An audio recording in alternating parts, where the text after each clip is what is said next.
बंटी कबूतर कई दिनों से अपने खेतों में काम कर रहा था, मगर अभी तक उसकी फसल तैयार नहीं हुई थी, जबकि उसके बाकी दोस्तों की फसल तैयार हो चुकी थी और उन्होंने उसे बेचना भी शुरू कर दिया था। आप मेरी बात क्यों नहीं मानते? इस खेत को छोड़कर कोई और कारोबार शुरू कर दो। सब लोगों की फसलें तैयार हो गई है, मगर हमारा खेत अभी भी बंजर है। तुम क्या बोल रही हो रानी चिड़िया? मैं कैसे अपने खेत को छोड़ सकता हूँ? तुम्हें याद नहीं है पिछले साल हमारे खेत में सबसे ज़्यादा फसल हुई थी। इस साल पता नहीं क्या हुआ है, अभी तक एक भी पौधा नहीं निकला। इसलिए तो बोल रही हूँ कि इस साल हमारी किस्मत खराब है। मैं इस बार बाजार से सबसे महंगी बीज लाऊंगा, फिर देखना कैसे फसल तैयार होती है। हा हा हा हा, तुम चाहे जितनी भी महंगी बीज खरीद लो, मेरे होते हुए तुम्हारे खेत से फसल का एक भी दाना नहीं निकलेगा। फिर उकाब बंटी कबूतर के पास आता है। तुम अभी तक इस बंजर जमीन पर काम कर रहे हो, मेरी बात मान लो, ये जमीन मुझे बेच दो, मैं तुम्हें मुंह मांगी रकम दूंगा। नहीं, ये मेरे अब्बा की जमीन है, मैं कैसे इसे बेच सकता हूँ? देखता हूँ तुम कब तक इस बंजर जमीन को नहीं बेचोगे। फिर कबूतर घर आता है।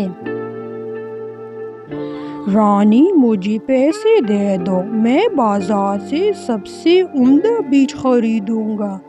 तुमने सारे पैसे इस बंजर जमीन पर उड़ा दिए हैं, अब घर में कुछ भी नहीं बचा है। तुम फिक्र ना करो, जब फसल तैयार होगी तो उसे बेचकर फिर से पैसे कमा लेंगे, बस एक बार खेत तैयार हो जाए। फिर बंटी कबूतर बाजार से सबसे उम्दा बीज खरीद लेता है और उसे बो देता है। रात को उकाब आकर बंटी कबूतर के फसलों पर जहरीली दवाई फेंकता है।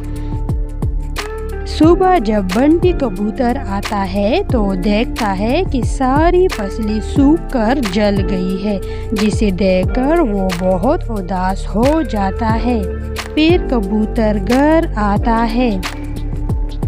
मुझे समझ में नहीं आ रहा है कि रात में मेरे फसलों को ऐसा क्या हो जाता है कि सुबह सब जल कर सूख जाते हैं। क्या तुमने इन दिनों कोई अजीब सी बात महसूस की है? नहीं, सब कुछ ठीक है, बस एक बात मेरी समझ में नहीं आ रही है कि उकाब को मेरी बंजर जमीन में इतनी दिलचस्पी क्यों है।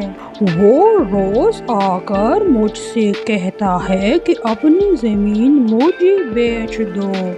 अच्छा, तो ऐसा है, चलो मैं देखती हूँ। फिर अगली रात जब कबूतर बीज बो देता है तो रानी पत्थर के पीछे छुप जाती है और देखती है कि उकाब आकर उनके फसलों के ऊपर जहरीली दवाई फेंक रहा है। फिर अगली सुबह रानी जंगल के सब पंछियों को जमा करके कहती है, ये उकाब ही है जो हमारा खेत खराब कर रहा है। वो हमसे हमारा खेत ज़बरदस्ती लेना चाहता है। अगर हमने उसे सबक ना सिखाया तो वो कल ये सब तुम सबके साथ भी कर सकता है। हाँ, हमें उसे सबक सिखाना चाहिए। कोई किसी से उसका खेत ज़बरदस्ती कैसे ले सकता है? फिर सब रात को पत्थर लेकर दरख्तों में छुप जाते हैं। जैसे ही उकाब आता है, सब उसके ऊपर पत्थर फेंकना शुरू कर देते हैं, जिससे उकाब बुरी तरह जख्मी हो जाता है। پھر اوکا بنٹی کبوتر کے گھر آتا ہے۔ مجھے معاف کرنا میرے دوست، میں لالچ میں اندھا ہو گیا تھا، میں نے تمہارے ساتھ برا کیا ہے، مجھے میری کیے کا سبق مل گیا ہے، میں پھر ایسے کبھی نہیں کروں گا۔ پھر اگلی صبح رانی اور بنٹی اپنے کھیت میں آ کر دیکھتے ہیں کہ ان کا کھیت ٹماٹر کے پودوں سے بھرا ہوا ہے، جسے دیکھ کر وہ بہت خوش ہو جاتے ہیں۔